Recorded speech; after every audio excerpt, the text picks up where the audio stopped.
Geeks, and I am here today with another figure unboxing for you all. And this is a bit of an older figure by Q of Touwa Erio from the anime Denpa Onna to Seishun Otoko, which translates roughly to Electro Wave Girl and the Youthful Boy. It is a sort of slice of life anime that is full of eccentricities. And this character is definitely one of the most eccentric, but she is absolutely adorable. To start with, her box is actually done very nice.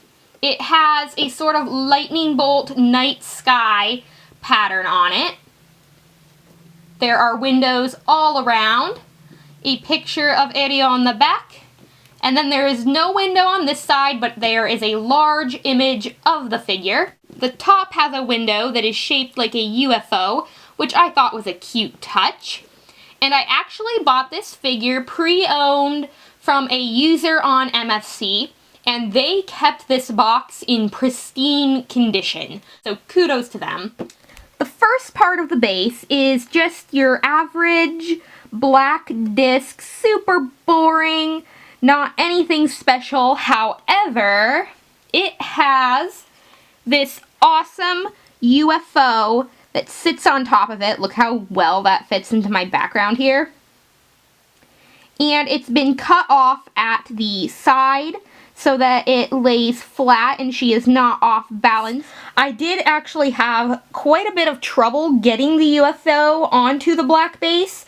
The pegs didn't really want to fit, and it took quite a bit of wiggling to get it on, and one of the little, I don't know what you would call it, balls on the bottom is not quite flush against the black base, but it's way in the back corner, so you can't really notice it when it is on display.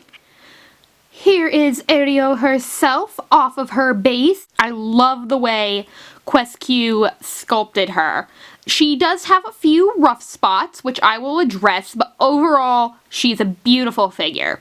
First, I'm going to address her main selling point, which is, for almost all of her figures, her gorgeous, flowing, light blue hair. And in this case, Q decided to give it a really cool translucent effect.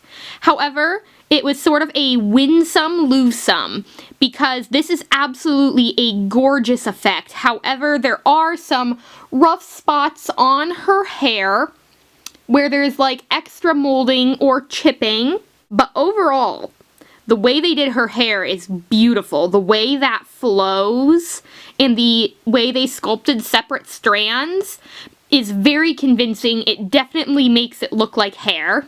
And then, of course, in the front, she has her messy cowlicked bangs that they did very, very well. And, of course, her signature ahoge. She has these signature Erio eyes that are deep blue and have lots of lashes. And the triangular smile with just a hint of a lip on the bottom edge. This is the best Erio figure as far as the face goes. The other thing that they did excellently on is her legs. The way they shaded them, if you can tell, there is some reddish pinks at her knees and on her feet and ankle area, making it very convincing that it is actually skin. And the way her knees touch at the top makes her appear slightly knock-kneed, which I think is adorable. And also, her feet are sculpting at its best. Those are the cutest feet I have ever seen on a figure, and they even painted the toes blue, which Erio does have blue nail polish in the anime. Now I'm going to talk about the couple of things that I think are not that great about this figure. The first thing is her shirt could have been molded a lot better. It is made of a bendable PVC material. However, there is some extra molding around her cuffs, which make it look a little messy. And there's also a chip on this corner of her shirt, which I'm assuming that happened because she is pre-owned. I will include a picture of it since it's not showing up on video.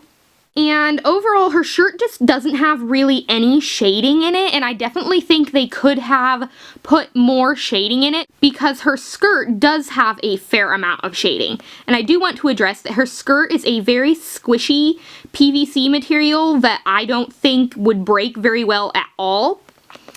And I would also like to say that she is cast-offable. Her skirt does come off, however, this one is very tight.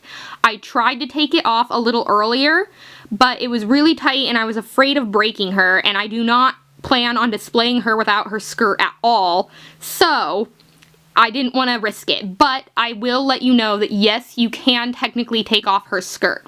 But without it, it looks kind of awkward to me, because to attach her to the UFO base, she has a bit of an unsightly hole in her bum. And it is even more noticeable when she is just in her panties. So, I don't really recommend cast-offing her, but you can if you want. And here she is. Isn't she, like, gorgeous and adorable at the same time? Most of her figures didn't look like the Erio that I had come to know and love in Denpa Onna, except for this one by Q. It is the only one that I have found that matches my image of Erio.